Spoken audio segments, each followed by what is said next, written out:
Chapter 1. Gladys Hungerton. I often listened to Mr. Hungerton. He talked to me about economics. It was very boring, but I was in love with his daughter, Gladys. One evening, I listened to him for a long time. Finally, he left. I now had a chance to speak to Gladys. She was a proud woman, and she treated me as a friend. She looked at me and said, "You're going to propose marriage." "How do you know?" I replied. A woman always knows. But Edward, I don't love you. I love somebody else, she continued. "Who?" I cried. Nobody really. I love the idea of someone. I want to love a hero, somebody like the great explorers Richard Burton and Lord Stanley, a man who has nearly seen death, a great hero. When I marry, I want to marry a great man. "Then I'll do something great for you," I replied. When you do, come back. We can talk about marriage then, she said. I left her and went to work. I was a journalist, and I had to work that evening. When I arrived at the offices of the newspaper Daily Gazette, I went to see my boss, the news editor, Mr. McArdle. "You're doing a very good job," he said when he saw me. Thank you very much, sir," I replied. "I want to ask you a favour." "What is it?" "Could you possibly send me on a mission for the paper? Then I could write some good articles for you." "What kind of mission, Mr. Malone?" "Well, anything with adventure and danger." "Do you really want to die so young?" "No, I want to do something heroic with my life," I said. "Well, the age of exploration and romance is over. No, wait. I have an idea. What about exposing a fraud? You could show that he's a liar. Do you like that idea?" "Yes, anything is good," I replied. "Well," continued Mr. McArdle, "I'm sure that you can talk to this man. You're good at making friends with people." Thank you, sir," I said. "So, try to talk to Professor Challenger." "Challenger?" I cried. "Professor Challenger, the famous zoologist? The man who attacked Blundell, the journalist of the Telegraph?" "Well," said Mr. McArdle, "you said that you wanted adventure." Yes, I do," I answered. "But what exactly has Professor Challenger done?" "He went to South America on an expedition 2 years ago." he answered excitedly. "He came back last year. He certainly went to South America, but he doesn't want to say where exactly. He started to tell everyone about his adventures. However, when people ask him questions, he never replies. Something wonderful happened. Oh, the man is a very good liar. He has some photographs in bad condition, but scientists say that they are fakes. When journalists try to talk to him, he just throws them down the stairs. Well, Mr. Malone, this is your mission. Goodbye." My meeting was over. Now I had to make a plan to meet Professor Challenger. I knew that he hated journalists. I decided to write him a letter saying I was interested in science. This is the letter that I wrote. "Dear Professor Challenger, I am only a student of nature and science, but I am very interested in your ideas on the debate between the scientists August Weismann and Charles Darwin. I would very much like to discuss some of your ideas. I believe you are the real expert on this matter. I have many questions to ask you about this fascinating subject. Please, could I visit you at 11 o'clock tomorrow morning? Yours respectfully, Edward D. Malone." Chapter 2. Professor Challenger. Later, I received a letter from Professor Challenger. Dear Sir, I received your letter. You can come to my house. However, I am a great scientist, and I do not need your good opinion of me.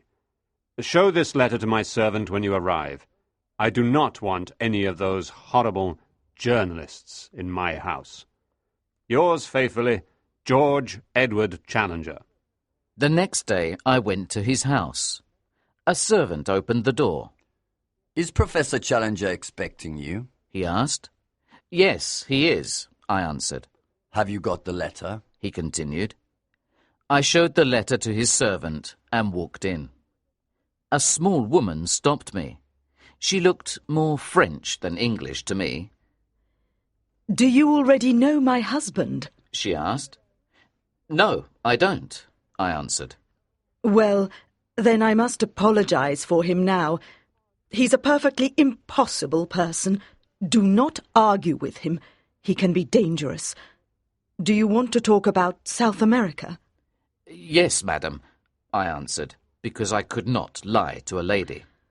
Oh, that's a very dangerous subject. Just say that you agree with him. Call me if he seems dangerous. I can usually control him. The servant then led me into Professor Challenger's study. I was surprised when I saw him. He had a very large head and a big black beard. His chest and arms were enormous. Well? He said. I am the student who wanted to ask you some questions about Weismann and Darwin, I said.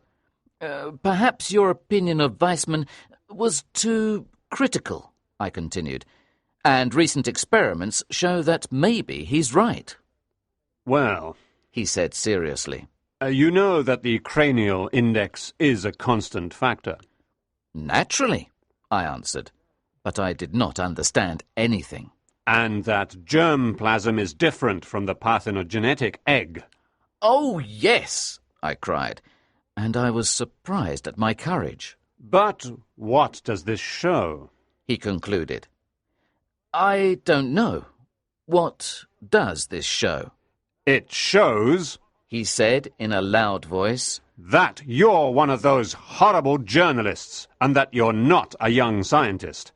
I talked nonsense to you. My words had no real meaning. He stood up, and I was surprised because he was extremely short. He began to walk in my direction.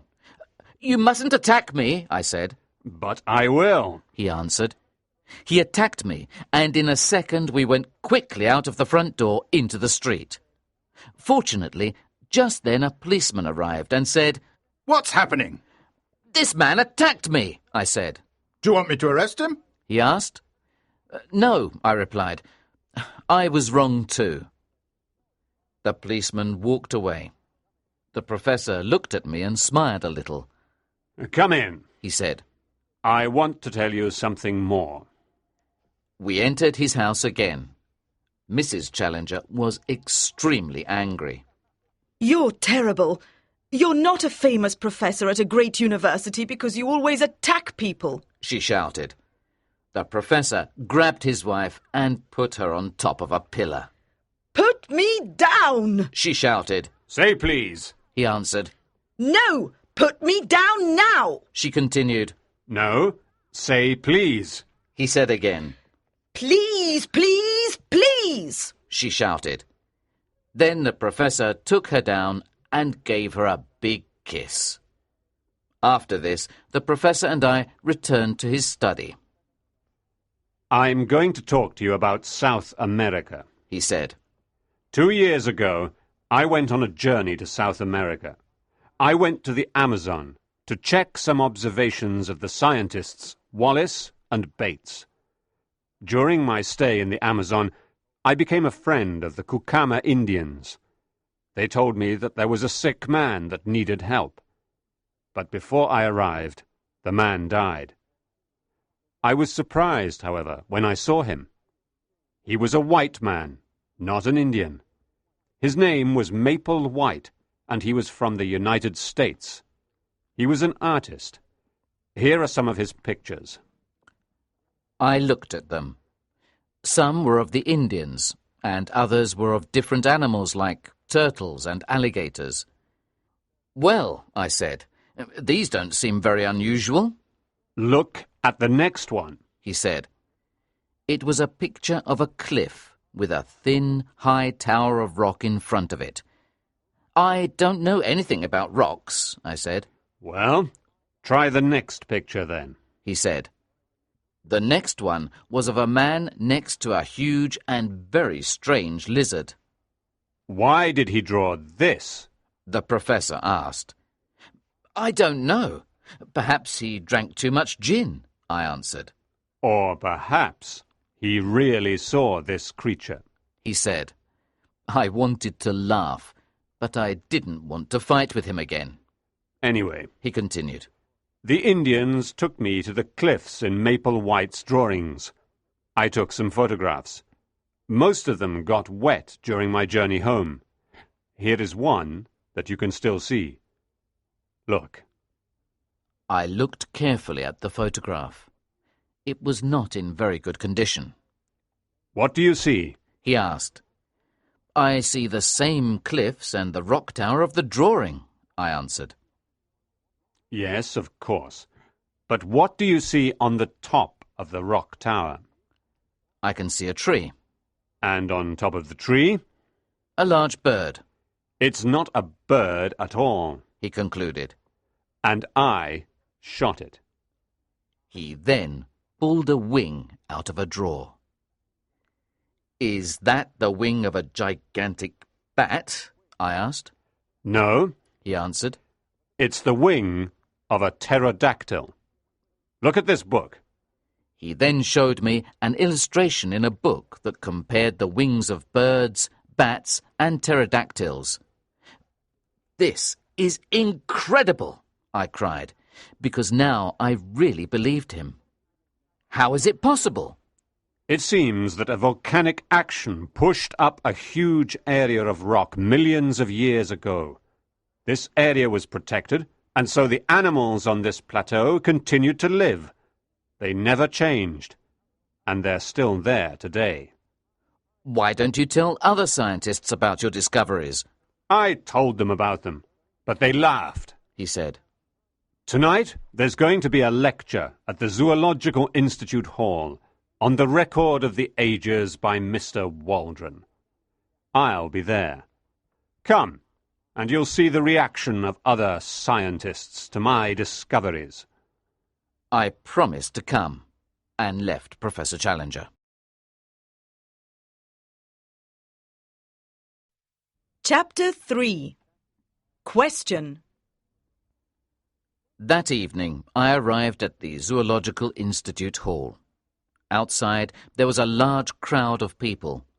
Inside, there were professors and also a large group of students. They were happy and noisy. Mr. Waldron, some scientists, and Professor Challenger sat at the front. Mr. Waldron began his lecture. He told us about the origin of our planet. He told us about the evolution of life, from simple sea animals to fish and reptiles, and finally to mammals. Then he began to talk about the dinosaurs. Fortunately, those terrible reptiles were extinct long before humans appeared on this planet. Question! Someone said in a loud voice. Mr. Waldron stopped for a moment, but then he continued. Those terrible reptiles which were extinct before the coming of man... Question! Shouted someone again. Mr. Waldron looked with great surprise at the scientists near him. He then saw Professor Challenger with a smile on his face. Ah, I understand, said Mr. Waldron. It's my friend Professor Challenger. And then he continued his lecture. But it did not end here. Every time Mr. Waldron talked about extinct prehistoric life, Professor Challenger interrupted him. Then the students began to shout, Question! Question! with the professor. These interruptions must end, shouted Mr. Waldron angrily. For a moment there was silence in the hall. Then Challenger stood up. I must ask you, Mr. Waldron, he said, to stop saying things that are not scientifically true. Some people began to shout, Send him home! and others, I want to hear him. Professor Challenger sat down again and smiled. Mr. Waldron finished his lecture quickly. Finally, Professor Challenger had his chance to speak. Ladies and gentlemen, He began. Mr. Waldron is not a real scientist. He only explains our work to the general public. He is wrong when he says that certain animals are extinct. Nobody here believes me, but I am a prophet of science. I'm like Galileo and Darwin, and I... Here there was a long interruption. The professor walked forward and put up both hands. Everybody became silent. I won't say any more. You can, however, test my ideas. Do you want to send somebody as your representative? Then the famous scientist Professor Summerlee stood up. Are you referring to the discoveries that you made in the Amazon 2 years ago? Asked Professor Summerlee. Yes, I am, replied Challenger. And why didn't Wallace, Bates, and other famous explorers of that region see these things? Continued Summerlee. Perhaps, sir, you have confused the Thames with the Amazon. The Amazon is a much larger river, answered Challenger. It's about 6,000 kilometers long. It's not strange that I saw things that they did not see. Yes, of course, continued Summerlee. I understand the difference. We can't test or prove your discoveries. Perhaps you can tell us the exact location of your discoveries. I can't give that information now. Will you go on an expedition to test my discoveries? Yes, I will, answered Summerlee, and the crowd cheered. Yay!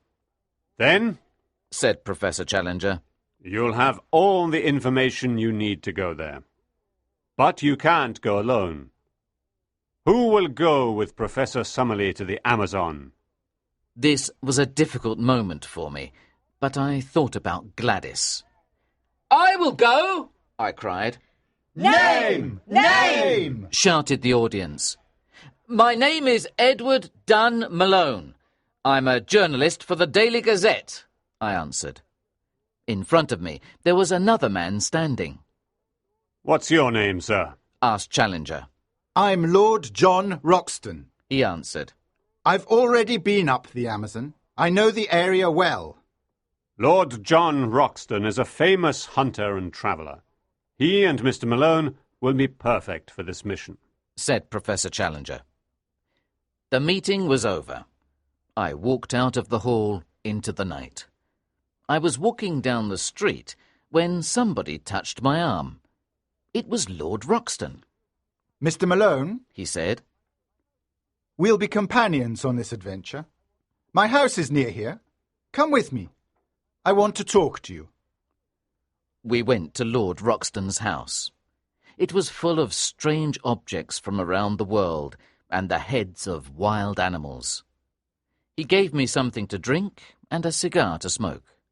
We sat down in comfortable armchairs and began to talk.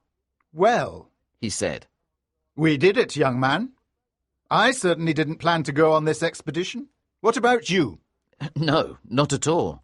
Can you shoot? He asked. Quite well, I answered. Then he took out a rifle and said, This is a very good rifle. I used it against the slave traders 3 years ago.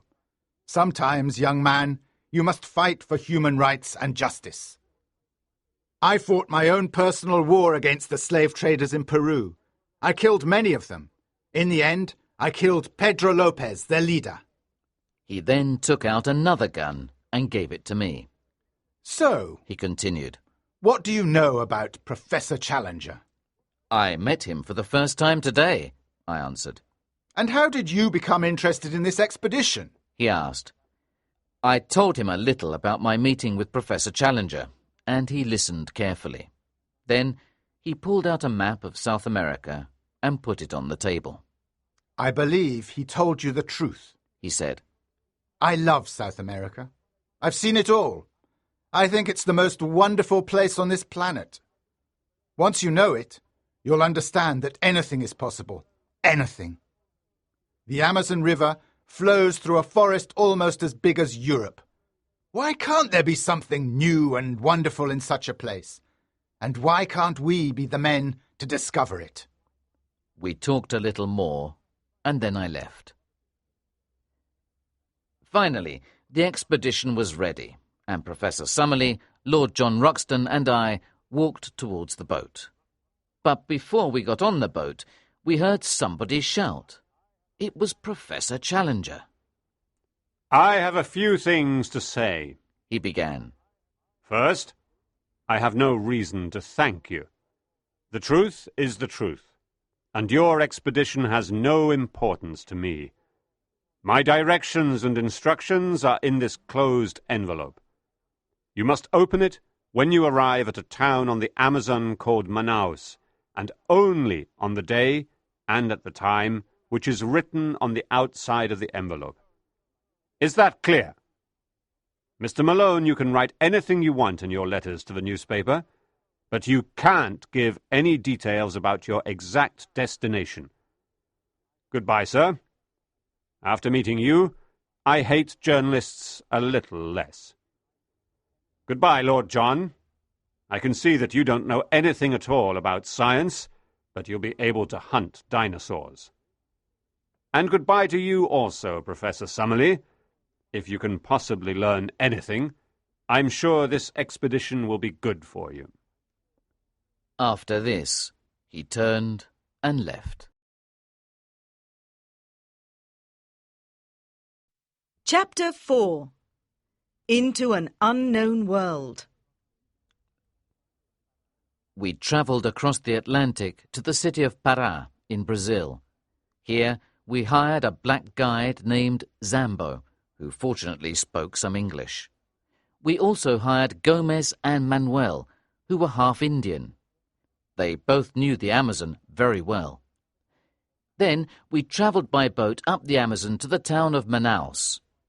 Finally, it was the 15th of July at 12 o'clock, the day and hour when we could open the envelope. We were all standing around a table. Lord John picked up the envelope and opened it. He pulled out a piece of paper. He put it on the table, but there was nothing written on it. He turned it over, but there was nothing there. Professor Summerlee laughed. With this piece of paper, Professor Challenger is telling us that this is all ridiculous and that he's a fraud. He cried. Now, we can return home and tell everybody that he's a terrible liar. Just then we heard someone say, Can I come in? There, to our great surprise, was Professor Challenger. I'm afraid I'm a few minutes late, He said.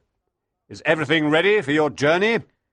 We can start tomorrow, I said. Good. You don't need a map now, because I'm here. The next day we began our journey up the river in a boat called Esmeralda. At the beginning, the river was wide. It was like travelling on a lake. On the 4th day, we turned into a tributary. 2 days later, we reached an Indian village.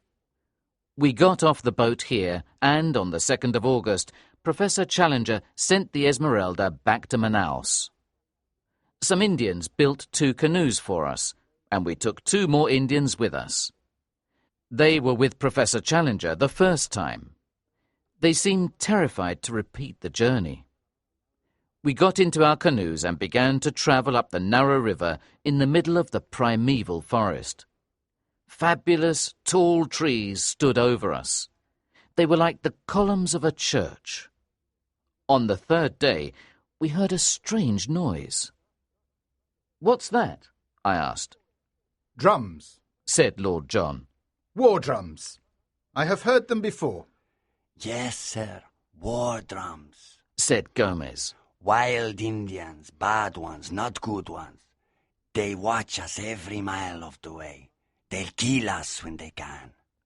The drums seemed to say, "We'll kill you if we can. We'll kill you if we can." Our 2 professors were not afraid at all. They were too interested in the wonderful plants and animals around them, or they were too busy arguing about scientific theories.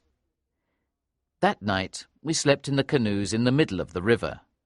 We waited for an attack, but nothing happened. The next day, we arrived at some rapids about a mile long. These were the rapids where Professor Challenger lost most of his photos on his earlier journey. We carried the canoes around them. That night, we were about 10 miles above the rapids. The next day, we continued our journey until Professor Challenger said, Look at that palm tree there.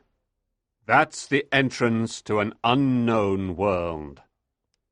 We pushed the canoes past the palm until we arrived at a shallow, transparent stream.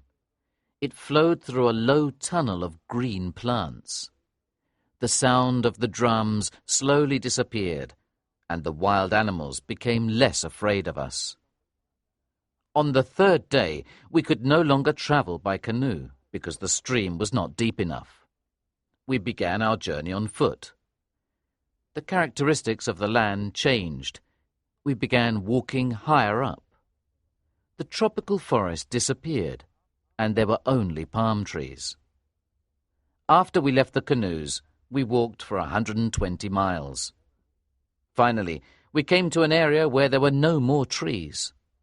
Then we came to a bamboo forest. It took us all day to cross it. The next day, we climbed up a hill. Suddenly, Professor Challenger saw a gigantic bird fly up slowly from the ground. Did you see it, Summerlee? He shouted. What do you think it was? Summerlee asked. I believe it was a pterodactyl, He answered. How absurd! It was just a big bird, said Professor Summerlee. Professor Challenger was too angry to speak, and we continued our journey. Lord John then came up to me. He was holding his binoculars. That was certainly not like any bird that I've ever seen, he said to me. We crossed another hill, and then we saw the high red cliffs of Maple White's picture. They were about 7 miles from our camp. Chapter 5. The Rock Tower. That night we made our camp at the base of the cliffs. The high tower of rock was near us, and on top of it was one high tree. The pterodactyl that I shot was on that tree, said Professor Challenger. Professor Summerlee, for the first time, seemed to believe Professor Challenger. But, continued Professor Challenger, we still have a big problem. How can we get to the plateau? There must be a way up, because Maple White arrived there. During my last expedition, I explored to the east. Well, said Lord John, we should explore to the west. The next day, we walked west, and we arrived at Maple White's old camp. There, we found an indication left by Maple White. It pointed west. Soon, we came to an area of bamboo under the cliffs. In the middle of this, I saw something white. We cut away some of the bamboos and discovered a skull and then a skeleton. The skeleton had clothes and boots. It was obviously a European. Who is this? Asked Lord John. Every bone in his body is broken. I know who he is, said Professor Challenger. It's James Clover, Maple White's friend. Maple White didn't come here alone. It's also clear, said Lord John, that he fell from the top of the cliffs, or somebody pushed him. We were all silent. Did someone throw him? We began to think of the possible dangers in that unknown land above us. We continued walking until we saw an arrow marked on the rocks of the cliffs. Maple White again, said Professor Challenger. We continued for another 5 miles and came to an opening in the cliffs. There was another arrow pointing higher up. We followed this arrow and came to a cave. There was another arrow there. Lord John had an electric torch, and we entered the cave. But the cave was blocked by large rocks. This was the way Maple White arrived at the top. but now we could not use it. The next day, we walked 22 miles around the base of the cliffs and made camp again. Lord John shot a large animal called an agouti for our dinner. We gave half to the Indians and we cooked half of it over a fire. That night there was no moon and it was very dark. Then something incredible happened. Suddenly we heard the sound of gigantic wings from above. Then, for a second, in the light of the fire, we saw a long neck, 2 red eyes, and a beak with teeth. Then this creature flew away with our dinner. It was a pterodactyl. We were all shocked, and Summerlee was the first to speak. Professor Challenger, He said very seriously, I must apologize. I was wrong. The next day, we continued to walk around the cliffs. However, we didn't find a way up to the top. Then, after 5 days, we arrived at our first camp again. When we went to bed, we were very depressed. The next morning, Professor Challenger was very happy. I have found a way to the top, He said. How? I asked. Professor Challenger pointed to the top of the tower. Yes, I said, we can get to the top of that tower, but there is a gap between the tower and the plateau. When we are on the top, I will show you, said Professor Challenger. With the help of ropes, we climbed to the top.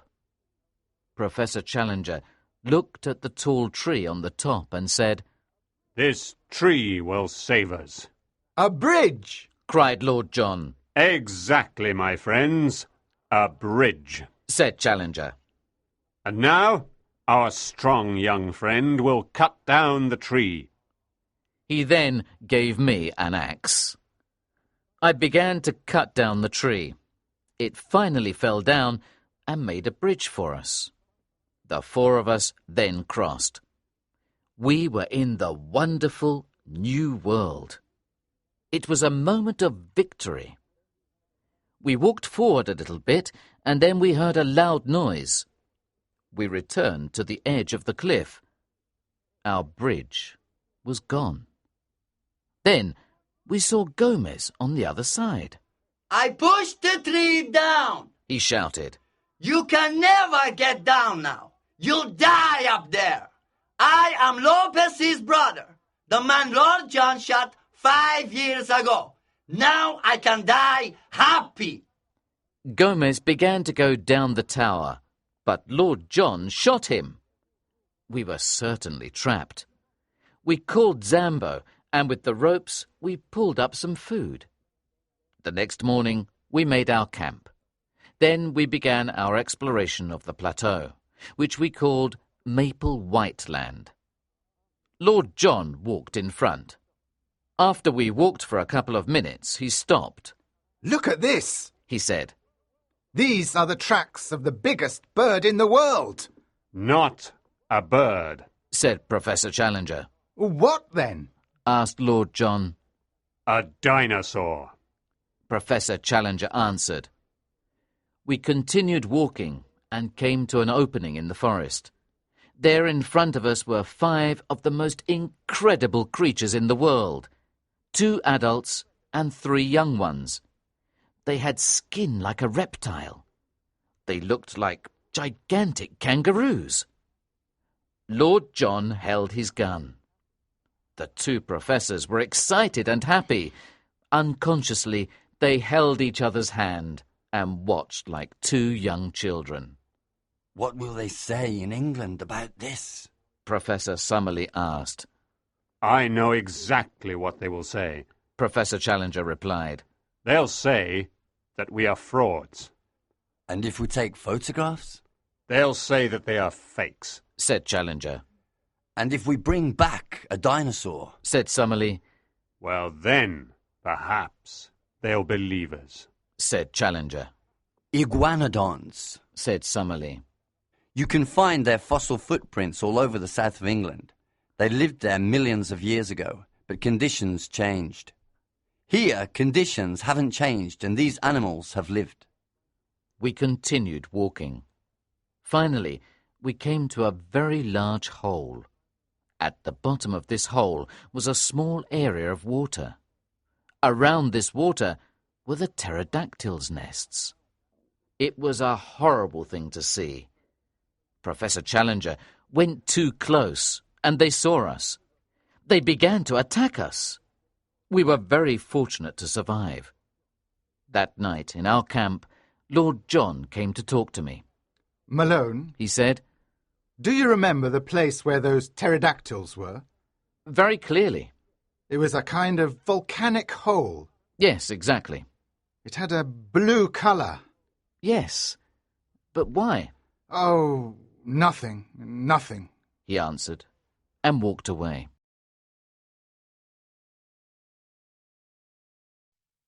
Chapter 6. I was the hero.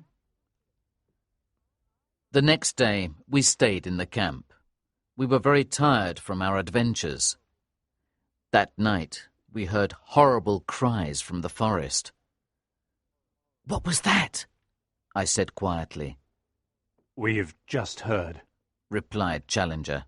"the sounds of a prehistoric tragedy. Some carnivorous dragon has killed an iguanodon."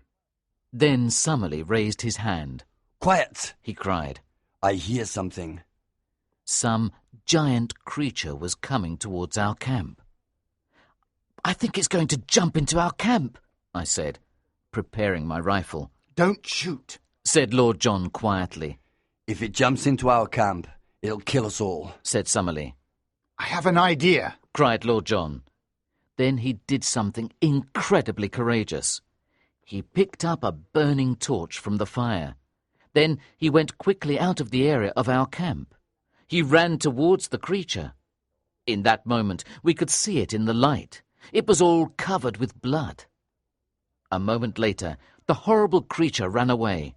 I knew it! Said Lord John, laughing. That monster is afraid of fire! The next day, we found pieces of iguanodon on the ground. The two professors examined them carefully. "In my opinion," Said Professor Challenger. "that horrible creature was an Allosaurus." That evening, we returned to the camp and began to discuss our future plans. Tomorrow, Said Professor Summerlee. we should try to leave this land. "What? Said Professor Challenger. We must explore it. I am surprised at you, Professor Summerlee." Professor Challenger, Responded Professor Summerlee. if we are killed, nobody in London will ever know about our discoveries. We can return to London and then prepare a larger expedition. Now we must leave this plateau. "Perhaps you're right. Answered Challenger. But first, we must at least make a map of Maple Whiteland." That will take too much time. Said Summerlee. There are no high mountains. How can we see all of the plateau? Then I had an idea. There was a very large tree near us. I can go up to the top of this tree," I said. "There I can see all of the plateau and make a map." I began to climb the tree. After a minute or two, I saw something incredible. A face. The face of a horrible red ape man was looking at me. It made angry noises at me, but then it disappeared quickly. I was shocked, but I decided to continue to climb. When I arrived at the top, I looked around. In the distance, I saw a lake. Then I drew a map of Maple Whiteland. When I came down again, I described the ape man to my friends. "Perhaps," Said Challenger. "it was a kind of primitive man between ape and man. The missing link. We must discover more about it." No, Said Summerlee. we must leave this land. Now we have the map, we can try to return to civilization. That night, I was too excited to sleep after my adventure. I thought about Gladys. She wanted me to be a hero, I could go to explore the central lake alone. I could go during the night and be back before morning. I left the camp quietly and walked towards the lake. There was a bright moon and I could see well. I arrived at the edge of the lake at 1 o'clock. I climbed up on a large rock and looked around. I could see some cliffs on the other side of the plateau. There were a series of caves in these cliffs. Now I could see lights in them. So, there were humans on the plateau. I could see many creatures in the lake. One had a long neck and swam in the water. Then I heard the sound of a large animal walking very near me. I saw it. It was very familiar to me. But why? Then I remembered it was the creature in Maple White's drawing, a stegosaurus. When I looked at my watch again, it was 2 o'clock. It was time to return to the camp. I walked and thought about my great discoveries. Then, after a few minutes, I heard something behind me. The sound came closer. I turned and saw that horrible monster, the Allosaurus. I decided to run, but the creature began to run too. He came closer. I was terrified. I screamed. And then I heard a crash. I was falling down into a deep hole, and then everything became dark. I was unconscious for a few minutes. When I woke up, I smelled something horrible. Around me, there were large pieces of old meat. I was in a trap for dinosaurs. A trap made by humans. I slowly climbed out of the hole and continued my walk to the camp. Suddenly, I heard the sound of a rifle. I ran towards the camp and shouted. Nobody answered. When I arrived, I saw blood on the ground. All my friends were gone. I was alone in that world. But then I remembered Zambo. I went to the edge of the cliff. Zambo was still there at his camp, waiting for us. There was an Indian with him. Zambo climbed up to the top of the tower of rock. When he was opposite me, I threw a letter to him for the Indian to take to the nearest village. Maybe he could bring ropes to help us climb down. Chapter 7. Prisoners of the Ape Men. I went back to our camp and tried to get some rest. It was horrible to try and sleep here, but it was safer than the jungle. The thought that I could die in this place made me very unhappy. The light from Zambo's fire was the only hope of escape from this dangerous world. The next morning, Sir John woke me up. Quick, quick, young man, he said. What? What is it? I cried. Don't stop to think or talk. Just get the rifles and some food, he responded. In a moment we had everything and began running away. Finally, we found a place to hide and stopped to rest. I told him quickly about my adventures the night before. But what happened to you? I asked him. Well, he began, early yesterday morning, hundreds of apes started jumping down from the trees above us. They captured us all and took us to where they live. They tied Summerlee and me up. But strangely enough, Challenger looked a lot like the king of the ape men. They gave him special treatment. He stayed with the king and ate fruit. You see, this plateau is divided between the ape men and the Indians. The caves you saw with lights belong to the Indians. There's a constant war between the two groups. In fact, yesterday, the ape men brought back 12 prisoners. They pulled the arms off of 2 of them and killed them. It was a horrible thing to see. We also discovered that they have a special ceremony. They take their prisoners to the edge of the cliffs, and then they throw them off. That is what happened to James Clover, Maple White's friend. Yesterday, they pushed 4 of the Indians off the cliffs. Early this morning, I escaped and went to our camp. There I got you and the guns, and here we are. After we rested and talked, we ran quickly to where the ape-men lived. We arrived and hid behind some trees. I saw something that I will never forget. There was an open area of grass near the edge of the cliffs. The small houses of the ape-men were in the trees, and they were made of leaves. In this area there were about 100 ape-men. In front of them there was a little group of Indians and Professor Summerlee. Then I saw two other strange individuals. One of them was Professor Challenger, and the other was the king of the ape-men. Both of them were short, with big chests and large heads. They were both covered with hair. The big difference between the two was that the professor's hair was black and the king's hair was red. Then the ape-men took one of the Indians and pushed him off the cliffs. They waited for their next victim. This time it was Summerlee. Two of the ape-men caught him by the arms. Challenger turned to the king. He tried to convince him not to kill Summerlee. The king pushed Challenger away, and then, in that moment, Lord John shot him. "Shoot them! Shoot, young man, shoot!" he cried. Professor Challenger and I helped Summerlee to run away. Lord John continued to shoot the ape-men. We ran and ran. Finally, we arrived at our camp. We thought we were safe, but then we heard the sound of feet.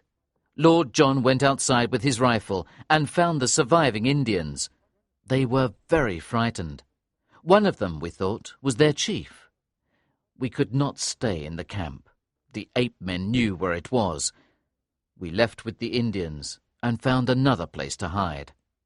That night, before we slept, Professor Challenger came to me.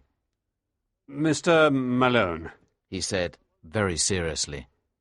"you won't write that I looked like the king of the ape-men?" "Professor, I'll only write the truth," I answered. "Very good," said Professor Challenger, and went to sleep. The next morning, we decided to go to the Indian caves. We left the forest and walked across an open area. When we arrived at the lake, our Indian friends began to shout with joy. A large number of canoes were coming towards us. When they arrived on land, an older Indian came and embraced the young chief. They had spears and bows and arrows. They were there to save their young chief from the ape-men. Then the young chief began to talk to his men. He told them that now was the time to attack and defeat the ape-men for the last time. They were all together, and they had the help of these strange men with great magic, our rifles. We, too, decided to go with them the next day to fight the ape-men. That evening, we made our camp by the lake. We saw many strange creatures in the water with long necks. One of them came out of the water onto the beach. Plesiosaurus! It's a plesiosaurus! Cried Summerlee. My dear Challenger, we're the luckiest zoologists that have ever lived. Lord John was not interested in the wonderful animals. Again, he noticed the blue colour of the ground near some volcanic holes. The next day, more Indians came. Now there were about 400 or 500 of them. We all went towards the forest to fight our war against the ape-men. Before we arrived, the ape-men attacked us. In the open, it was easy to defeat them. When we went in the forest, it was more difficult. But with the help of the rifles, in the end, the Indians won. After the battle, Challenger turned to us and said, "We've seen one of the typical great battles of history. What, my friends, is the victory of one nation over another nation? It's not important. The result is always the same. The most important victories of human history were different. They were the victories of primitive man over tigers, of primitive man over ape-men. Now, the future on this plateau belongs to man."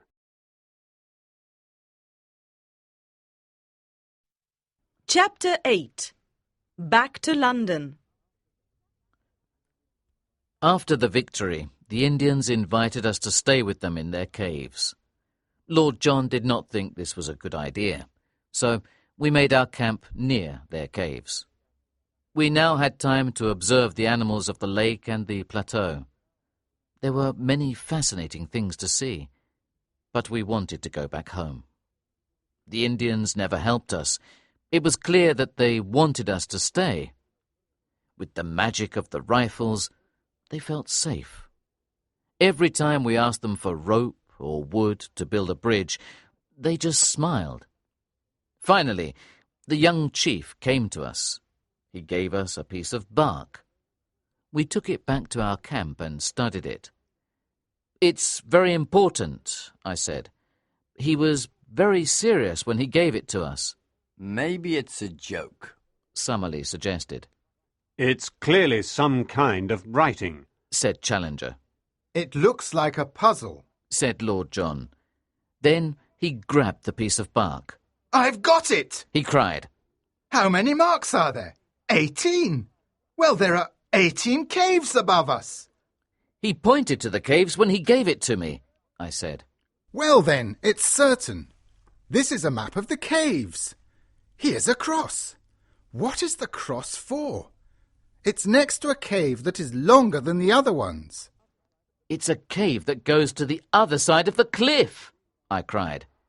I believe our young friend has solved the problem, Challenger said. We got some torches and went to explore the cave. We didn't light the torches at first. We walked in the dark because we did not want the Indians to see us. After walking a long way, we lit the torches and walked quickly. Then we arrived at a wall of rock. We all became sad. Maybe this is the wrong cave, I said. No, young man, Lord John said. This is the right cave. I looked at the mark on the map again, and I cried with joy. Follow me! Follow me! I shouted. We ran back in the cave. Here, I said, is where we lit the torches. But the cave has 2 arms. We didn't see the right one. We walked back a short distance and found a large black opening. We went quickly down this arm of the cave. After a while we saw a light. We ran towards it. We were at an opening on the cliff face. It's the moon! Cried Lord John. He was right. We looked down from the opening and saw that we were nearer to the ground than we were to the top. It wasn't going to be easy to get down, but with our rope we could do it. We then returned to our camp. The next evening we secretly took our things to the cave. Professor Challenger wanted to bring a large box, but we managed to get it down. We arrived at our old camp. There was Zambo and about 20 Indians. They helped us to get back to Para. I will not describe our voyage back to England. I will only say that the news of our great discoveries reached England before our arrival. We received many telegrams asking us for information, but we decided not to tell the newspapers anything about our discoveries. First, we wanted to give a complete description of our discoveries to the members of the Zoological Institute. About 5,000 people came to the Queen's Hall to hear about our adventures. It was a wonderful evening. When we arrived in the room, the audience cheered for a long time. Then Professor Summerlee began his presentation. He talked about the new insects and plants. He told everyone about the prehistoric animals from the Jurassic period. He described the iguanodon, the pterodactyls, the allosaurus, and the stegosaurus. He also talked about the ape men and the Indians of the plateau. At the end of his talk, a scientist named Professor Illingworth stood up. This is all very wonderful, certainly, he said. But they have no real proof. The audience began to shout, and Professor Challenger stood up. Well, sir, Professor Challenger said, Summerlee has his collection of plants and insects, Doesn't that convince you? No, it doesn't. We have some photographs. Photographs can be faked. Professor Illingworth said. Do you want to see the creatures for yourself? Professor Challenger asked. Yes, of course. Professor Illingworth answered. And you will accept that as proof? Certainly, answered Illingworth. At that moment, Professor Challenger made a signal. Zambo and I came up to the stage. We carried a large, heavy box, which we put down. Professor Challenger took off the cover. He looked into the box and said, Come out, you pretty thing. Then a young pterodactyl jumped up onto the edge of the box. Everybody was shocked. Some ladies screamed. Suddenly, the pterodactyl flew up over the heads of the audience. It flew around in large circles. Shut the windows! Shut the windows! Professor Challenger shouted. But there was an open window, and the pterodactyl flew out. Now everybody believed us, and the crowd carried us out of the hall on their shoulders. We were heroes. But what about Gladys? Now I really was a hero. Well, when I arrived in England, there was no telegram from her. I was very worried and went directly to her house. When I went inside, she was at the piano. "Gladys!" I cried. "Gladys!" She looked at me with surprise. She was different. "Gladys!" I cried. "What's wrong? You're my Gladys. Gladys Hungerton." No, she said. I'm Gladys Potts. This is my husband. Life is certainly absurd. I said hello to a short man with red hair. I told my husband about us. Gladys continued. We have no secrets. Anyway, you left me for your adventure, so I don't think you really loved me very much. I turned to leave, but then I decided to ask Gladys's husband a question. "How did you win her?" I asked. "Did you go to the North Pole? Did you travel with pirates?" That's a little personal, he replied. "Well, just one more question then," I continued. "What's your job?" I work in an office, he replied. I left Gladys and her new husband. I felt angry, but I also laughed at the absurdity of the situation. I will now describe one more scene before I finish. Yesterday, Professor Summerlee, Professor Challenger and I had dinner at Lord John's house. After dinner, Lord John spoke to us. Well, He said, there's one thing I want to tell you. Do you remember that I noticed the strange blue colour around the volcanic holes? Well, I've seen volcanic holes like that only in South Africa, near the great diamond mines of Kimberley. Then he opened a little box and took out about 30 stones. Well, I found these near the hole where we saw the pterodactyls. I didn't tell you about them earlier because I wanted to be certain. Anyway, an expert looked at them. He said they have a price of at least £200,000. Of course, we will divide this money equally. Well, Challenger, what will you do with your 50,000? I think Professor Challenger said. that I'll build a private museum. That has always been one of my dreams. And you, Summerlee? I'll stop teaching and work on all my collections. He replied. I'll use my part of the money Lord John said. to prepare another expedition to our plateau. And you, young man, of course, will use your money to get married. Not now, I said sadly. But if you want me, I'll be happy to come with you. Lord John said nothing, but he offered me his hand.